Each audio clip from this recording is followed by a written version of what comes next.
CCTV 영상 유출됐어요. 지강호 씨 맞죠?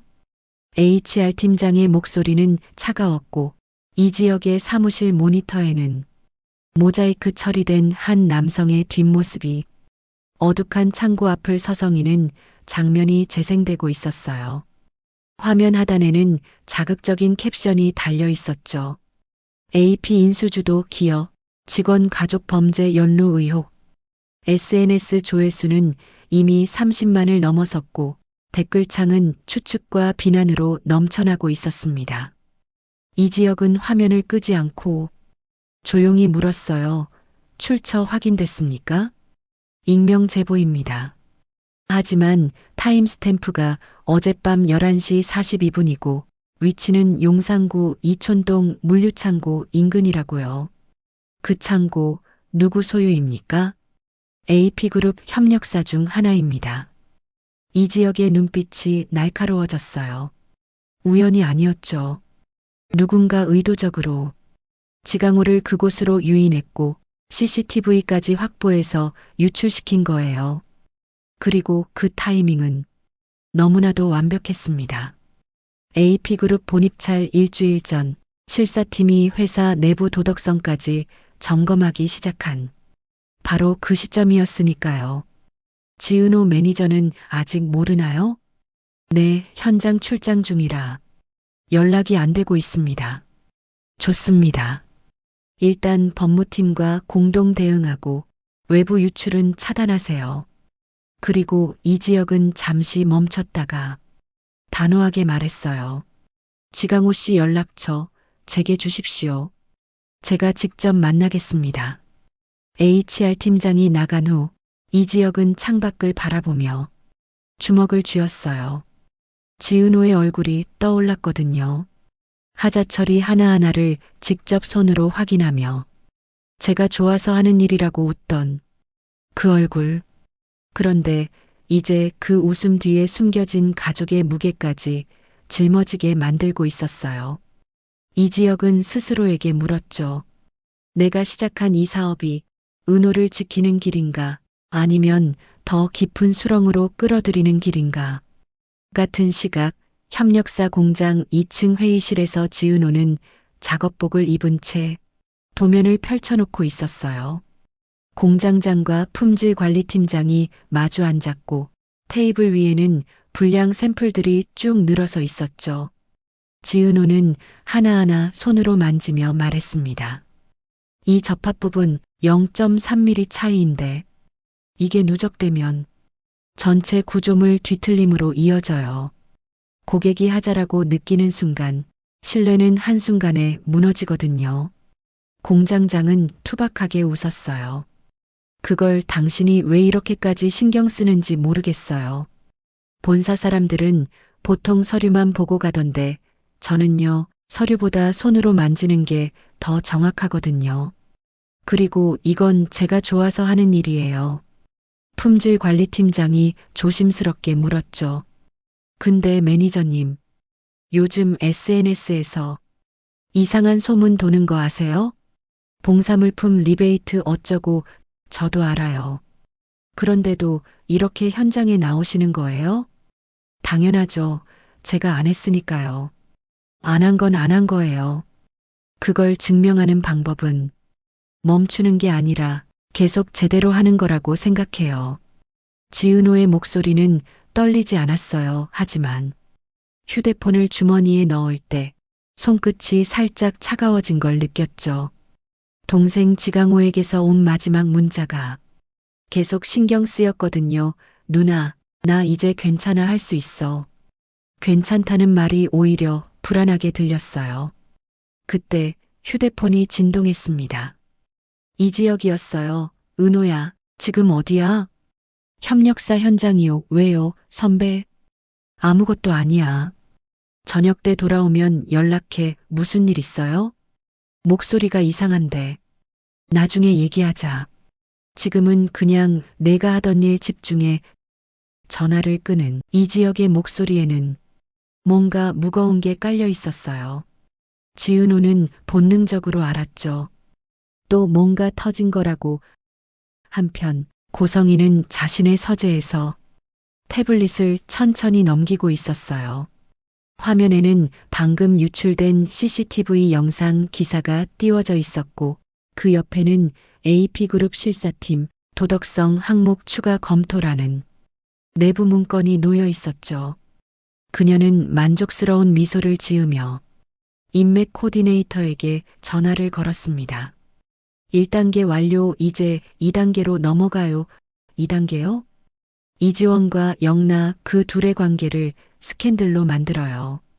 재단 이사회 전날, 정확히 그날 터뜨리는 거예요. 하지만 사모님, 영나 양은 따님이신데. 그래서 더 좋아요. 보호받아야 할 딸이 신분 낮은 운전기사에게 휘말렸다는 구도. 피해자는 영나, 가해자는 이지원. 그리고 반사 피해는 자연스럽게 이지혁에게 가는 거죠. 코디네이터는 잠시 침묵했다가 조심스럽게 물었어요. 그런데 사모님 혹시 이지혁과 개인적인 감정이 있으신 건 아니죠? 감정? 없어요. 이건 사업이에요. 그리고 내 아들 박성재의 미래를 위한 정리예요. 성재 옆에는 해나그룹 같은 집안 딸이 서 있어야지 카페 출신 매니저가 서 있으면 안 돼요. 그건 우리 가문의 격이 떨어지는 거예요. 그녀는 조용히 다음 표적을 지목했어요. 먼저 이미지를 깎아. 봉사 이미지? 오히려 의심을 붙여. 그리고 사내에 소문을 흘려. 하자 처리 과다 관리부실. 그 다음엔 가족 코디네이터가 묻죠. 가족이면 지강호? 맞아. 그 아이의 게으름과 불만. 누군가 조금만 건드리면 사고를 치지. 그리고 고성이는 결정타를 꺼냈어요. DNA 등록건, 그거 활용해. 어제 이미 확인했습니다. 근데 사모님, 왜 DNA까지 필요하신 겁니까? 고성이는 창밖을 바라보며 차갑게 웃었죠. 사고로 죽은 사람이 남긴 일들이 있어. 묶여있던 끈은 언젠가 푸는 거지. 내 방식으로 지은호 아버지가 남긴 것들. 그게 뭔지 확인해야 해. 코디네이터는 조심스럽게 물었어요. 혹시 사모님, 그분과 과거에 어떤 관계가 있으셨습니까? 고성이는 대답하지 않았어요. 하지만 그녀의 눈빛에는 뭔가 오래된 비밀이 숨어 있었죠. 30년 전 그녀가 가난에서 벗어나기 위해 만났던 사람들 중에 지은호 아버지도 있었던 걸까요? 전화를 끊고 고성이는 창밖을 바라보며 중얼거렸죠. 이지혁, 당신은 실력은 있지만 배경이 없어요. 그게 당신의 치명적 약점이에요. 그리고 나는 그 약점을 정확히 건드릴 줄 알아요. 그날 저녁 박성재는 홀로 한강변을 걷고 있었어요. 고성이가 계속 해나그룹 쪽 혼사를 압박하고 있었지만 그는 단호하게 거절했었죠. 그의 마음속엔 이미 지은호가 자리 잡고 있었거든요. 하지만 아직 고백도 못한 상태에서 어머니와 정면으로 맞서는 건 쉽지 않았어요. 박성재는 휴대폰을 꺼내 이지혁에게 문자를 보냈습니다. 지혁아, 나 결심했어. 어머니가 뭐라고 하시든 은호를 지킬 거야. 내가 앞에서 싸우면 나는 뒤에서 지킬게. 이지혁의 답장은 금방 왔어요. 고마워, 성재야. 근데 너 은호한테 마음 전한 거야? 아직 타이밍을 못 찾겠어. 바보야 지키기만 하면. 뭐해, 마음도 전해야지. 박성재는 씁쓸하게 웃었어요. 친구 말이 맞았죠. 하지만 지금은 지은호를 지키는 게 먼저였어요. 밤 10시 이지혁은 이촌동 한 카페 앞에서 지강호를 기다리고 있었어요. 10분쯤 지나자 후드를 깊게 눌러 쓴 청년이 고개를 숙인 채 들어왔죠. 지강호였습니다. 이지혁은 조용히 커피를 밀어주며 말했어요. 앉아요. 누나한테 말했어요? 아니요. 아직 누나는 몰라요. 다행이다. 누나가 알면 또 실망할 텐데. 지강호의 목소리는 축 처져 있었어요. 이지혁은 단도직입적으로 물었죠. 어제 창고 왜 갔어요? 돈 때문이었어요. 쉽게 번다고 해서. 근데 가다가 이상하다 싶어서 발길을 돌렸어요. 아무것도 안 했어요. 진짜로 그걸 증명할 수 있어요? 없어요. CCTV에 제 얼굴 나왔잖아요. 그냥 제가 바보였어요. 지강호는 고개를 떨구었어요. 이지혁은 잠시 침묵하다가 말했죠. 지강호 씨, 당신이 바보여서 당한 게 아니에요. 누군가 의도적으로 당신을 거기로 유인한 거예요. 그리고 그 목적은 당신 누나를 흔들기 위해서예요. 네. 지금 은호를 노리는 사람이 있어요. 그 사람은 당신 가족을 이용해서 은호의 이미지를 깎아내리려고 하고 있어요. 그러니까 당신이 자책할 필요 없어요. 대신 앞으로는 조심하세요. 그리고 이지혁은 명함을 건넸어요. 이상한 제안 오면 바로 저한테 연락하세요. 은호한테 걱정 끼치기 싫으면 저한테 먼저 말하세요. 알겠어요? 지강호는 눈물이 글썽해지며 고개를 끄덕였어요. 그는 처음으로 누군가 자신을 비난하지 않고 오히려 지켜주려 한다는 걸 느꼈거든요. 다음 날 아침 지은호는 회사로 복귀했어요. 그리고 HR팀에서 긴급 호출을 받았죠. 회의실에 들어서자 법무팀장과 HR팀장이 심각한 표정으로 앉아 있었어요. 테이블 위에는 모니터가 놓여 있었고 화면에는 어제 그 CCTV 영상이 재생되고 있었죠. 지은호 매니저님, 이 영상 속 인물 동생분 맞나요? 지은호는 화면을 보는 순간 심장이 철렁 내려앉았어요. 모자이크 처리가 되어 있었지만 그 걸음걸이, 후드 입는 습관, 모든 게 동생 지강호였거든요. 그녀는 침착하게 대답했죠. 맞습니다. 제 동생이에요. 동생분이 어젯밤 AP 협력사 물류창고 인근에서 목격됐습니다. 지금 SNS에서 범죄 연루 의혹이 퍼지고 있고요. 동생은 아무것도 하지 않았습니다. 제가 확인했어요. 어떻게 확인하셨죠? 제가 직접 동생한테 물어봤습니다. 법무팀장은 한숨을 쉬었어요. 매니저님, 지금 문제는 사실 여부가 아니에요. 이미 여론이 형성됐고 AP 실사팀에서도 이 건을 인지했어요. 회사 입장에서는 리스크 관리 차원에서 매니저님께 일시적 업무 조정을 권고드립니다. 업무 조정이요? 네. 현장 업무는 당분간 보류하시고 내근으로 전환하시는 게 어떨까 해서요. 지은호는 그 말을 듣는 순간 온몸이 차갑게 식는 걸 느꼈어요. 내가 좋아서 하는 일을 빼앗기는 기분이었거든요. 하지만 그녀는 끝까지 침착함을 유지했죠. 알겠습니다. 회사 방침을 따르겠습니다. 하지만 한 가지만 확인하고 싶어요. 이 영상 출처가 어디죠? 익명 제보입니다. 익명이요? 그럼 이게 조작일 가능성은 없나요? 누군가 의도적으로 우리 회사를 흔들려는 건 아닐까요? 법무팀장은 잠시 망설이다가 대답했어요. 그 가능성도 검토 중입니다. 하지만 지금은 일단 방어적 조치가 우선이에요. 회의실을 나온 지은호는 복도에서 잠시 벽에 기댔어요. 눈물이 나올 것 같았지만 꾹 참았죠. 그때 뒤에서 누군가 조용히 다가왔어요. 이지혁이었습니다. 은호야.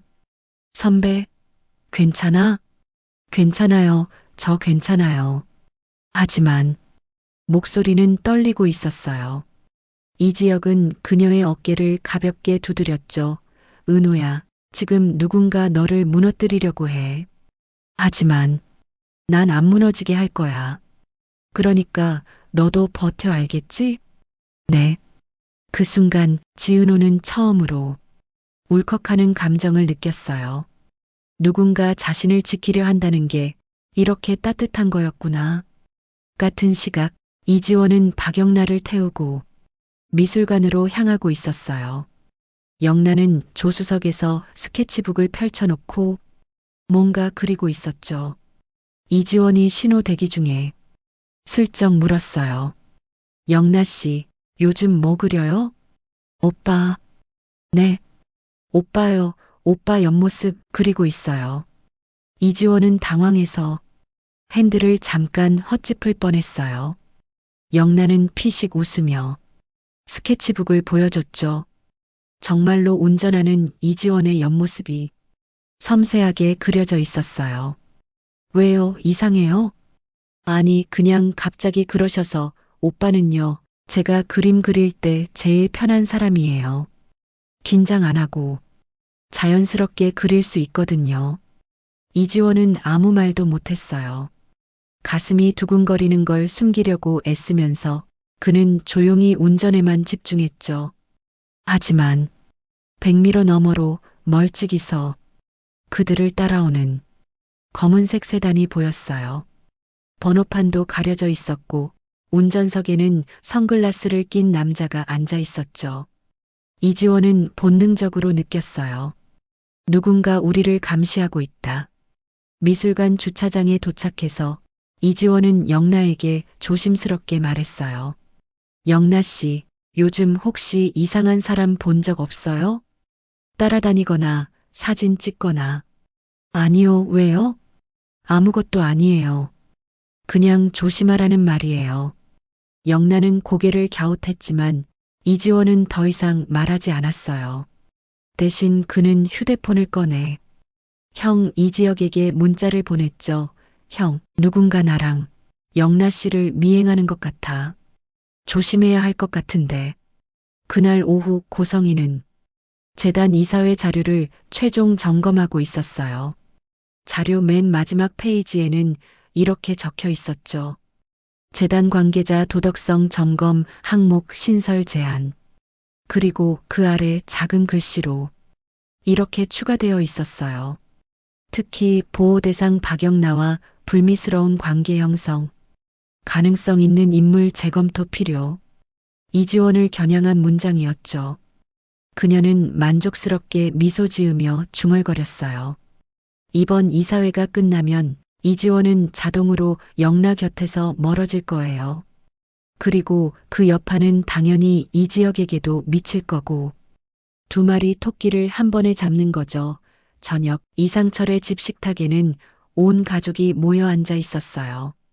이지혁, 이지원, 이수빈, 그리고 부모님 이상철과 김다정, 할머니 조옥래와 외할아버지 김장수까지. 김다정이 국을 따라주며 말했죠. 요즘 다들 바쁜 것 같은데 밥은 잘 챙겨 먹고 다니는 거야? 네, 엄마. 걱정 마세요. 이지혁이 대답했지만 표정은 어두웠어요. 이상철은 숟가락을 내려놓고 아들을 똑바로 바라봤어요.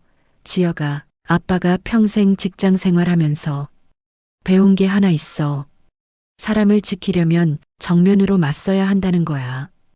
피하거나 회피하면 오히려 더 크게 당해.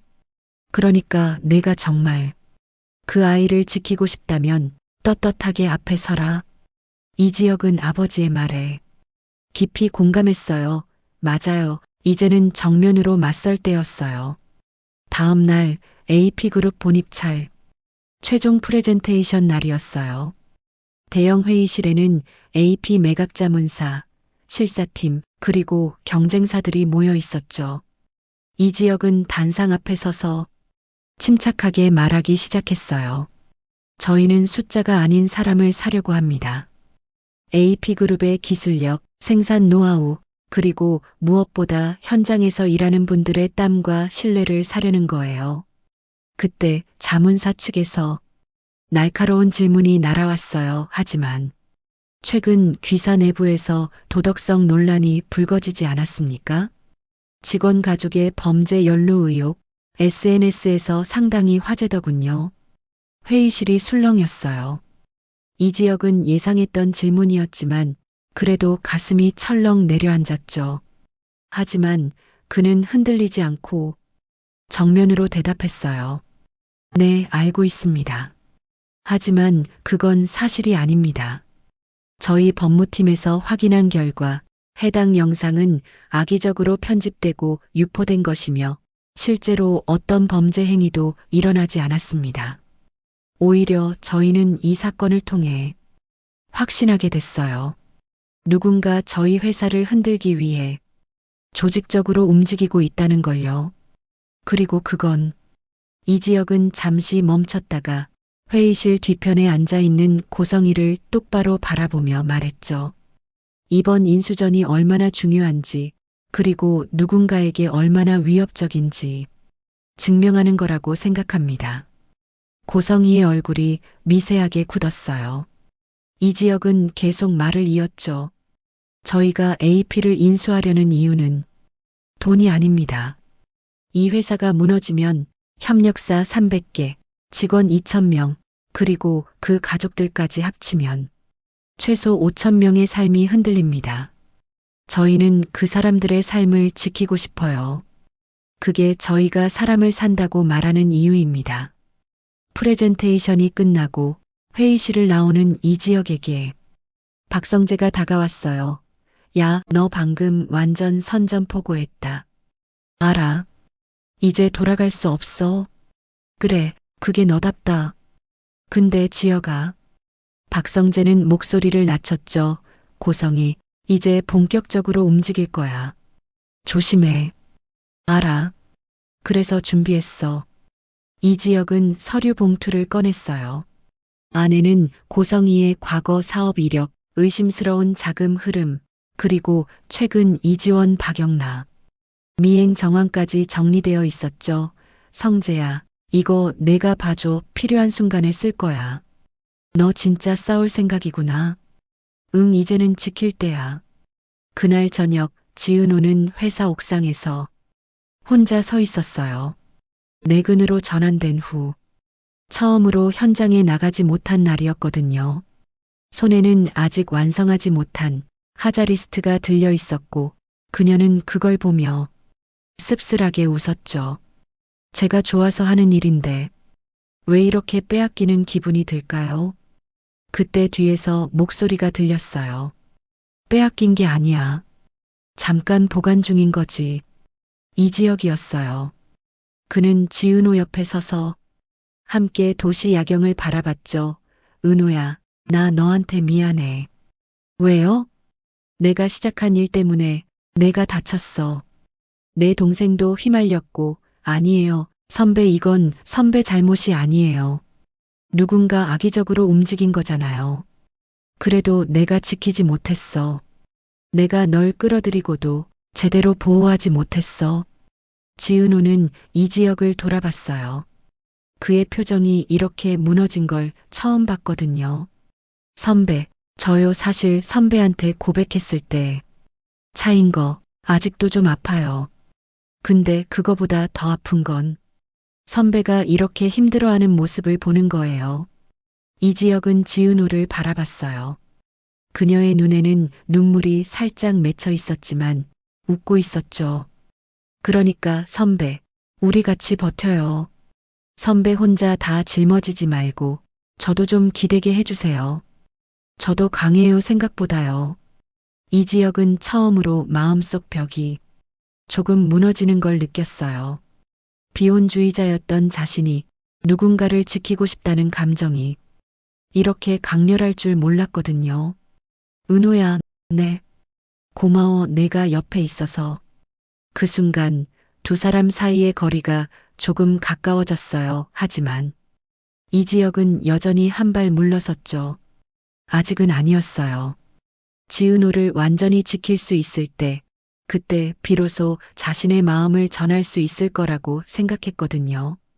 다음 날 아침 고성희는 재단 이사회를 소집했어요. 회의실에는 재단 이사들과 박진석 그리고 박성재가 앉아 있었죠. 고성희는 준비한 자료를 펼치며 차분하게 말했어요.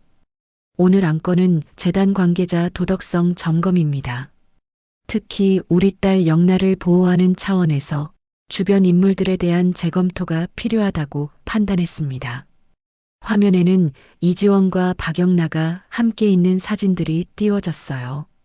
벤치에서 캔을 부딪히는 장면, 차 안에서 웃는 장면, 미술관 주차장에서 대화하는 장면까지 모두 사적인 순간들이었죠. 보시다시피 현재 영나의 운전기사로 고용된 이지원 씨와 영나 사이에 지나치게 친밀한 관계가 형성되고 있습니다. 영나는 아직 25세로 재단 승계를 앞둔 중요한 시기입니다. 이런 불미스러운 관계는 그때 박성재가 끼어들었어요. 어머니, 잠깐만요. 불미스러운 관계라니요? 저기 사진 속에서 뭐가 불미스러운 거죠? 그냥 직원과 고용주가 예의 바르게 대화하는 것 같은데요. 고성이는 눈을 가늘게 떴어요. 성재야, 넌 모르는 거야. 저런 관계가 어떻게 번지는지. 신분 차이를 무시하고 감정이 개입되면 나중에는 통제할 수 없어. 박진석이 끼어들었죠. 성희, 그건 좀 과한 것 같은데. 이지원이란 친구, 내가 봤을 때 괜찮던데? 성실하고 예의 바르고, 여보, 그게 문제예요. 성실하고. 예의 바른 건 기본이에요. 중요한 건 배경이에요. 이지원의 집안을 보세요. 평범한 중산층 가정이에요. 우리 영나와는 안 맞아요. 그때 회의실 문이 열리고 박영나가 들어왔어요. 모두 놀란 표정을 지었죠. 영나는 차분하게 자리에 앉으며 말했어요. 어머니, 제 이야기를 하시는 것 같아서 직접 왔어요. 영나야, 넌 여기 있을 자리가 아니야. 왜요? 제 인생에 대한 회의인데 제가 있으면 안 되나요? 영나의 목소리는 떨리지 않았어요. 고성이는 당황했지만 곧 침착함을 되찾았죠. 그래, 내가 있으니.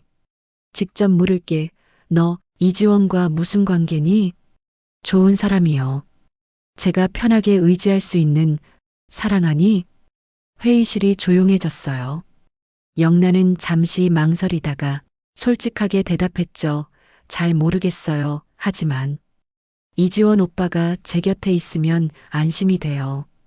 그게 사랑인지 우정인지 아직 잘 모르겠어요. 근데 어머니, 영나는 고성이를 똑바로 바라봤어요. 어머니는 왜 항상 제 주변 사람들을 통제하려고 하세요? 제 친구도, 제 일정도, 이제는 제가 좋아하는 사람까지요? 고성이는 숨이 막히는 것 같았어요. 딸이 이렇게 정면으로 맞선 건 처음이었거든요. 영나야, 난 널 지키려는 거야. 내가 잘못된 선택을 하지 않도록. 어머니가 생각하는 잘못된 선택이요? 아니면 어머니 계획에 맞지 않는 선택이요? 그 말에 고성이는 할 말을 잃었어요. 박진석은 조용히 손을 들며 회의를 중단시켰죠. 오늘 회의는 여기까지 하자. 가족 문제는 가족끼리 풀어야지. 이사회에서 다룰 건 아닌 것 같아. 회의가 끝나고 영나는 복도에서 박성재와 마주쳤어요. 박성재는 여동생의 어깨를 토닥이며 말했죠. 영나야, 잘했어. 용기 있었어. 오빠 나 떨려 죽는 줄 알았어. 근데 말이야, 너 정말 이지원 좋아하는 거야? 영나는 고개를 끄덕였어요. 응, 근데 오빠는? 지은호 언니 좋아하는 거 맞지? 어떻게 알았어? 오빠 눈빛 보면 알아. 언니 볼 때 완전 달라져. 박성재는 피식 웃었어요. 남매는 복도에서 잠시 웃으며 서로를 위로했죠. 그날 밤 이지원은 형 이지혁에게 전화를 걸었어요. 형, 오늘 재단 이사회에서 나 때문에 난리가 났대 알아. 영나가 너 지켜줬다며? 응, 형, 나 어떻게 해야 해? 영나는 재단 승계할 사람이고 난 그냥 운전기사인데 지원아, 신분이 뭐가 중요해? 중요한 건 내가 그 사람을 진심으로 대하는 마음이야. 그리고 이지혁은 잠시 멈췄다가 말했죠. 만약 내가 정말 영나를 좋아한다면 떳떳하게 준비해 신분 차이를 메울 수 있는 건 실력이야. 너 체육학과 나왔잖아. 보디가드로 전문성을 키우든 아니면 다른 길을 찾든 내가 영나 옆에 당당히 설 수 있게 준비해. 이지원은 형의 말에 힘을 얻었어요. 그는 결심했죠. 영나를 지키기 위해 그리고 자신의 가치를 증명하기 위해 더 열심히 살겠다고. 며칠 후 AP그룹 최종 낙찰 결과가 발표됐어요. 이 지역의 회사가 우선 협상 대상자로 선정됐죠. 하지만 조건이 붙어 있었어요. 3개월 실사 기간 동안 내부 도덕성 및 협력사 신뢰도 재확인. 완전한 승리는 아니었지만 첫 관문은 통과한 셈이었죠. 이 지역은 팀원들을 모아놓고 말했어요. 3개월 동안 우리가 해야 할 일은 명확합니다. 현장으로 가서 직접 손으로 증명하는 거예요. 우리가 진짜로 사람을 샀다는 걸 보여주는 거죠. 그때 문이 열리고 지은호가 들어왔어요. 그녀는 작업복을 입고 있었죠. 선배, 저 현장 복귀 승인 받았어요. 이제 다시 일할 수 있어요. 이지혁은 미소를 지었어요. 지은호도 웃었고 팀원들은 박수를 쳤죠. 하지만 모두 알고 있었어요. 진짜 싸움은 이제부터라는 걸. 같은 시각 고성이는 서재에서 새로운 계획을 짜고 있었어요. 화면에는 정순이 식당 재정 상황 조사라는 문서가 떠 있었죠. 그녀는 조용히 중얼거렸어요. 이지혁, 너는 지은호를 지키려고 하지. 그럼 난 지은호의 어머니를 건드릴 거야. 가족을 지키려면 또 다른 가족이 무너지는 걸 봐야 하는 거지. 정순이의 식당 앞에 낯선 남자가 나타났어요. 그는 정중하게 명함을 건네며 말했죠. 안녕하세요. 저는 부동산 컨설턴트입니다. 이 건물 주인분이 매각을 고려 중이시라는데 혹시 사장님은 앞으로 계획이? 정순이는 당황한 표정으로 명함을 받았어요. 건물 매각? 처음 듣는 이야기였죠. 남자는 친절하게 웃으며 덧붙였어요. 주인분이 3개월 안에 비워달라고 하시더라고요. 혹시 사장님 다른 자리 알아보고 계신가요? 정순이는 그 순간 머릿속이 하얘지는 걸 느꼈어요. 20년을 운영한 이 식당을 3개월 안에 떠나야 한다고? 그날 밤 지은호에게 어머니 정순이로부터 전화가 왔어요. 은호야, 엄마 좀 힘들어. 식당 건물주가 갑자기 나가라는데 어떡하지? 지은호는 전화를 받는 순간 모든 게 연결됐어요. 동생 지강호의 CCTV 사건, 자신의 익명 제보, 그리고 이제 어머니 식당까지. 누군가 체계적으로 자신의 가족을 무너뜨리고 있었던 거예요. 엄마, 걱정 마. 내가 해결할게. 엄마는 그냥 평소처럼 장사해. 전화를 끊고 지은호는 주먹을 꽉 쥐었어요. 눈물이 날 것 같았지만 참았죠. 대신 이지혁에게 문자를 보냈어요. 선배, 이제 정말 싸워야 할 것 같아요. 제 가족을 지키기 위해서. 이지혁은 문자를 보고 바로 전화를 걸었어요. 은호야, 혼자 하지 마. 우리 같이 하자. 내 가족도 내가 지킬게. 그 말에 지은호는 울컥하며 눈물을 흘렸어요. 누군가 자신의 편이 되어준다는 게 이렇게 든든한 거였구나. 다음 날 아침 이지혁은 박성재와 함께 건물주를 찾아갔어요. 건물주는 50대 남성이었는데 그는 난처한 표정으로 말했죠. 사실 제가 매각하려던 건 아니었어요. 근데 갑자기 한 분이 이 건물을 높은 가격에 사겠다고 하셔서 그분이 조건을 하나 달았어요. 현재 임차인들은 3개월 안에 비워달라고요. 그분이 누구죠? 말씀드리기 곤란한데요. 박성재가 명함을 꺼내며 조용히 말했어요. 제가 더 높은 가격을 드릴게요. 대신 임차인들은 그대로 유지하는 조건으로요. 건물주는 놀란 표정을 지었어요. 박성재는 계속 말했죠. 그리고 그 한 분이 누구신지 알려주시면 추가로 프리미엄을 드리겠습니다. 건물주는 잠시 고민하다가 조심스럽게 대답했어요. 고성의 씨라고 하시던데요. 이지혁과 박성재는 서로를 바라봤어요. 역시 고성이었죠. 박성재는 씁쓸하게 웃었어요. 어머니가 이렇게까지 하시는구나. 그날 오후 박성재는 고성이를 찾아갔어요. 그녀는 우아하게 차를 마시며 아들을 맞이했죠. 성재야, 무슨 일이니? 어머니, 정순희 씨. 식당 건물, 왜 사셨어요? 그건 투자야, 좋은 입지니까. 거짓말 마세요. 지은호를 압박하려고 하신 거잖아요. 고성이는 차를 내려놓으며 차갑게 웃었어요. 맞아. 내가 좋아하는 그 여자, 결국 널 힘들게 할 거야. 그러니까 미리 정리하는 거지. 어머니, 그건 어머니가 결정할 일이 아니에요. 제 인생이에요. 내 인생? 성재야, 넌 박진석의 아들이야.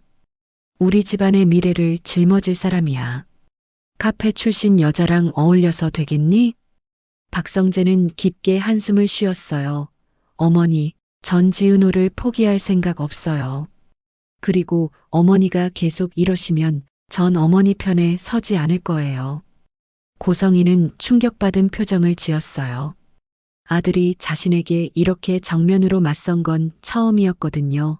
성재야, 넌 지금 뭐라고 한 거니? 제 선택을 존중해 주세요. 그게 안 되면 전 제 길을 가겠습니다. 박성재는 그렇게 말하고 나왔어요.